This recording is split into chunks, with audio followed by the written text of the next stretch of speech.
Gayatri Tupal, Advisory Director to Prism Philosophies, and along with that an educationist, a trainer, executive coach and also a business communication expert. As we move ahead with this video series, I'd like to introduce to you the structure of the video. We are trying to understand Business Correspondence Unit 2 in this video, and the video series here will follow this specific structure. So I'll take you through these series of steps. We'll begin the video by understanding the objectives of the video, moving then to the introduction to correspondence, getting into more details, that is publicity and public relations. We then move on to taking on some details of letters to editors, Postal Services. Thereby we understand Postal Services in more details. So we will deep dive into telegraphic communication, remittance services, mail and postal services, business reply cards and envelopes, post box and post bag facilities, postal life insurance, and finally we'll wind it up with India Post Payments Bank. Let's begin with the first things first. We need to understand the objectives of the video. Why are we here after all? On having watched this video or on completion of this video, the objectives that we intend to disperse through the video are: you should be able to know the services provided by the postal authorities. You should also be able to write letters to the editors, and finally to utilize these services effectively. Let's begin with a quick introduction. A good business house is always interested in imaginative publicity in order to establish and maintain good public relations. It should make full use of the resources available at its disposal to achieve this objective. Therefore, continuous effort is needed to establish stable contacts and to build up strong ties with the customers. After all, that's exactly what all of us want. And all of this is achieved only by way of good communication skills. Letter writing here is one of the most strongest and the most important way to spread communication ideas. Writing letters to the editors of newspapers, magazines is a convenient way or convenient mean of expressing personal view on some specific social or business problem. The post office therefore plays an important role in business. From communication of messages to transmission of money to facilitation of the post box, etc., post offices offer all, and that too at an extremely low rate. Let's now delve into publicity and public relations. Communication addressed to the public to make a favorable impression on the public mind and to develop public relations is known as publicity. Publicity and public relations put together are important tools in the hands of management to promote business activities. These are closely interrelated as well as interdependent. Customer satisfaction ultimately is the main goal of every business house. Customer satisfaction implies having the sense of fulfillment psychologically of making a good purchase and that the money spent has been properly rewarded. Our customers need it. Having made the purchase, they could still think, should I have done this, should I have not done this? There could be a lot of confusion. And let's stress that. We want our customer to be assured of having value for money, of having spent his final rupee or every rupee very intelligently.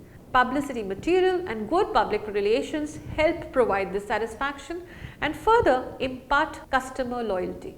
Written and printed publicity materials, I must add here, definitely last longer. Therefore, they should be prepared and presented in a very persuasive manner. A slip of a tongue may be resolved, but a wrong letter printed or a wrong publicity material printed will last very long. It might carry extremely demeaning impact, so please be very watchful. Public relations need to be nursed carefully and continuously. Long intervals may reduce or totally eliminate the effect of earlier efforts. So however good you would have been once, please keep repeating it twice, a thrice and multiple times. The following principles are usually kept in view while developing publicity material and public relations. Number 1, attractive presentation. Number 2, persuasive material.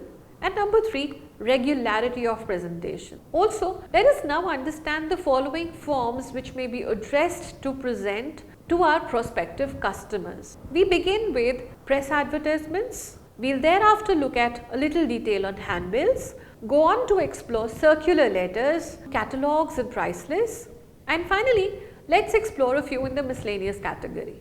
Beginning with the first one on our list, and we are talking now the press advertisements. Advertisements occupy an important place in the sales effort of a business house. If the copy of an advertisement is attractive, it holds the attention of the reader and turns them from a mere reader to a prospective buyer.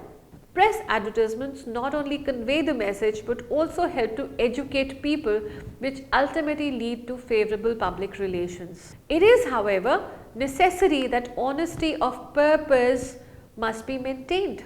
We should always keep in mind that our product, our message, our communication, everything must be genuine.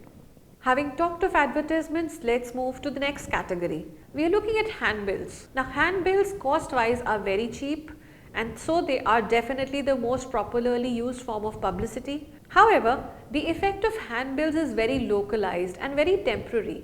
You need to reinforce, if you want to use a handbill multiple times, it has to be repeated time and again. It does build up good public relations when it is coupled, however, with some other incentives. So for example, you can be announcing through a handbill a discount, a bonus or a gift. People will notice. But like I said earlier, left alone, a handbill might have a very localized or a very temporary impact. It may not just be effective enough. Let's explore another form, and we are now talking the circular letter. When a business firm wishes to convey some special information, like for example, we are talking about introduction of a new product, we are into a new launch, or maybe adding on a new dealership, a new distributorship, or it is a change of address. Circular letters are then sent out to a large number of known customers, that is, circulated amongst our current database. A specimen of a circular letter covering the ideas of publicity and public relations is hereby shared for your reference. Chandan Paper Company is announcing the shift of location from Okla to Faridabad, giving reasons for its shift and inviting audience to visit its new location. Now, this is an effective business circular. You are clearly talking about moving from A to B, from Okla to Faridabad. You are stating, clearly expressing that you are moving because the space was probably too small, and you are welcoming, soliciting the presence of new people. This is a great form of circulars. Let's go further, exploring now catalogs and price lists. A firm, when sends a catalog and price list to its esteemed customers, narrows down the distance between itself and the prospective buyers. You are definitely reducing the gap. You are taking the first step towards your buyers. The individual buyers feel that the seller is concerned about his requirements. A regular contact of this sort develops better image of the seller. For example, let's look at the specimen. Popular magazine, the example here, talks about reminding its user of his importance, tells him how important you are and how we've been missing you, and thereby asks for a renewed subscription. This explains it all. You've made your customer feel special, you've made your customer feel remembered, and you've shared a price list, you've shared a catalog, you're sure to get noticed. Finally, there is a certain category of communication which might go into the miscellaneous bracket. Publicity may also be done by way of display and decoration in exhibitions and fairs. So it's not just about circulars or handbills or a press advertisement. You can be going the extra mile. So you may be promoting yourself, you may be asking for publicity at an exhibition, a trade fair. In fact, you may also sometimes want to distribute gifts, goodies to the visitors just to have a better recall. It may be sometimes advisable. Let's now move into the next section. We are looking at letters to the editors. In the previous section, you learnt how important are the use of publicity and public relations for the smooth running of a business organization. Writing letters to the editor of the newspapers is another important activity which highlights opinions about certain issues. Let us look at more details here. Editors receive a large number of letters every day, but they select only those letters for printing which contain some pertinent information and some new arguments. Try to be original, try to be creative. A good letter to the editor expresses broad views of people affected by the situation. For instance, problems relating to school children, traffic, food supply, petrol, effect of war, communal harmony, etc. are just some of the issues which may attract attention from time to time. A few examples of letters to the editors are given. Let's move further. Fraudulent practice. Sir, usage of check bracket Hindustan Times August 21st explains why. It is hard to believe that scores of persons parted with their hard-earned money for payment of telephone, water, electricity and house tax bills in the form of cash through bearer check when payment by cross checks is a well-established and accepted practice. This is highlighting a fraudulent practice. The next form of the letter is a clarification. Let's look at more details. Asian Paints is thanking the editor for the coverage in a certain volume of a certain newspaper. However, clarifying that there has been a bit of wrong information shared about the company on the newspaper. Let us now try to understand the different postal services in more details. It is impossible to run a modern business without the use of postal services. Letters of all kinds are sent and received by a business house every day through the postal department, and that's not all. There are multiple other services. For example, parcels, remittances of money. All of these are provided by the postal department at a nominal cost. The greatest advantage is the delivery of letters, parcels or money done right at your doorstep, and that is what puts the postal services at the ace of it all. Postal department offers a variety of services. These are as given: telegraphic communication, remittance services, postal services. Let's start looking at each one of them. We'll start with the first one being the telegraphic communication. Postal services was started in the year 1850. After serving the Indian public for 163 years, it was closed on the 14th of July 2013. In fact, after the development and widespread use of modern modes of communication, namely mobile phones, emails, SMS, WhatsApp, etc., the telegraphic services lost its iconic importance and the government decided to close it forever. Next service, we are talking about the remittance services. Post offices offer various remittance services like the money order, postal order and the value payable post. Let's go deeper into each of these. Beginning with the money order. This is an order issued by one post office to another post office to pay a certain sum of money. The person who remits the money is known as the remitter, and the one who receives the money is known as the payee. The remitter pays in or fills in the money order form from the post office and gives the same with the money to be remitted along with the remittance fee at the window of the post office. The post office issues a receipt to the remitter. Postal authorities pay the amount to the addressee after obtaining his or her signature in acknowledgement of the amount. The signed receipt is sent then to the sender. Short messages can also be written by the sender on the space provided in the money order form for this purpose. Money orders can also be sent to foreign countries, however, there is an extra cost involved. Telegraphic money order. A telegraphic money order is used when money needs to be sent urgently. The remitter has to write the words TMO on the money order form and hand it over along with the money to the post office. The fee for the TMO is definitely higher than the charges for a telegraph, and there is for sure a small surcharge attached. Let's understand postal orders. Postal orders provide another means of remitting money. They are a kind of bank draft drawn by one post office on another, directing it to pay the value of the postal order to a specified person. A next very popular form is the VPP, or the value payable post. Any article or parcel sent under VPP is delivered to the addressee only on payment of cash. The amount is paid to the sender of this article. Let us now understand the most important service of the post office, that is the mail and the postal services carried on through envelopes, inlands, postcards, etc. Ordinarily, mail is sent in envelopes or in inland letters and in postcards. Rates of these services are revised from time to time. Other important services may be described as certificate of posting. When a sender needs a proof of having posted any ordinary postal article to the addressee, he can post it under certificate of posting. The sender has to fill in the name and the address of the addressee in the form supplied by the post office, affix the required stamp on it and present the article and the form to the post office. Recorded delivery intimation to sender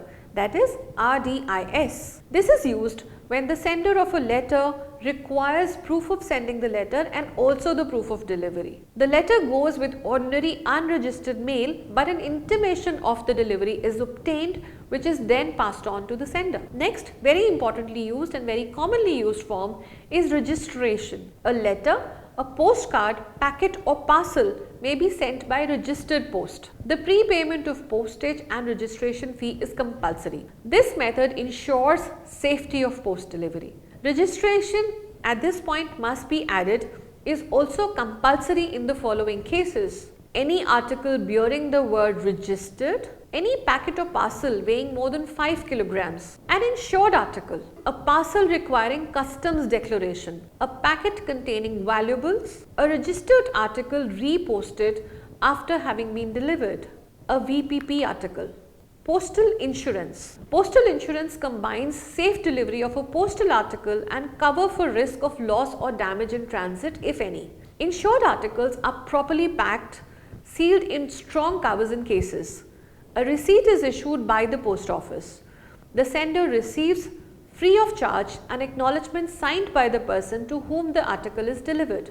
The post office also keeps another acknowledgement of the receipt for its own records. Parcel. All articles except some prohibited ones weighing up to 20 kilograms can be sent by parcel post. Payment of postage on parcels is mandatory. Speed post. Speed post ensures delivery of parcels up to 20 kilograms from the very door of the sender to where it needs to be delivered within the next day in any part of the country. For regular users, other facilities known as Book Now, Pay Later facility is also available. In this case, payments by the users on getting the bills periodically.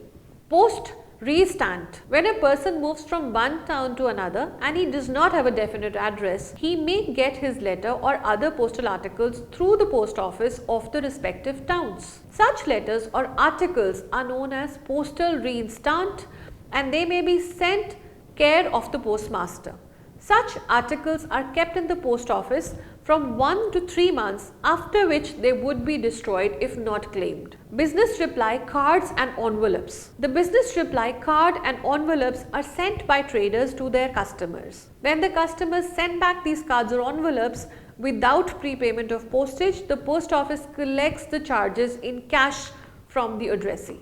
Every business card or envelope should have the following information printed on the side where the address is written: the name of the person or business house to whom they are addressed free of charge, permit number, the name of the post office issuing the permit, the words business reply card or business reply envelope, the words no postage stamp necessary, postage stamp will be paid by the addressee, either of these. A specimen of a business reply card is attached for reference. Please ensure you look for all of these details on the specimen. Moving on to post box and post bag facilities. Post box facility is offered to persons who either do not have a permanent address or who do not want to let others know their address. On payment of a nominal fee ordinarily charged on quarterly or yearly basis, the post office allots a post box number. The allottee then uses this number in all of his correspondence or of course even in advertisements. Postal life insurance. Postal life insurance, commonly called PLI, was first started on 1st of February 1884 as a welfare scheme for the postal employees. It was subsequently extended to the employees of the Indian Telegraph Department. Over the years, PLI has become extremely popular, now provides life insurance to a large number of government and semi-government departments. PLI was also extended to rural areas because of the vast network of post offices in the rural areas and also because of the lower cost involved in its operations. RPLI, that is rural insurance, is meant for one residing in rural areas. It has turned out to be a boon for the migrant labour and the unorganized sector. RPLI covers following 6 types of policies: whole life insurance, also called Gram Suraksha, endowment insurance, also called Gram Santosh, convertible whole life assurance, also called Gram Suvidha, anticipated endowment insurance, also called Gram Sumangal, 10 years RPLI, which is also called Gram Priya, and finally children policy, which is also called Bal Jeevan Bima. PLI is the only insurer which gives the highest return or the highest bonus with the lowest premium charges. Some of the common facilities offered through the PLI are: you can change your nomination, the insurer can take loan by pledging his or her policy, the policy can be assigned to any financial institution for taking a loan, there is a scope of the revival of the policy, the issuance of a duplicate policy in case somehow the original policy is damaged or lost, and finally the possibility of interconversion. Finally, let's close our talk by adding a little bit on the India Post Payment Bank. India Post Payment Bank set with the objective of providing every household in India an access to efficient banking services. It is by far your bank at your doorstep. You can see all the list of services there on your slide. With that we come down to the end of this unit. I hope you enjoyed learning the basic principles of correspondence. Thank you for joining in. All the very best.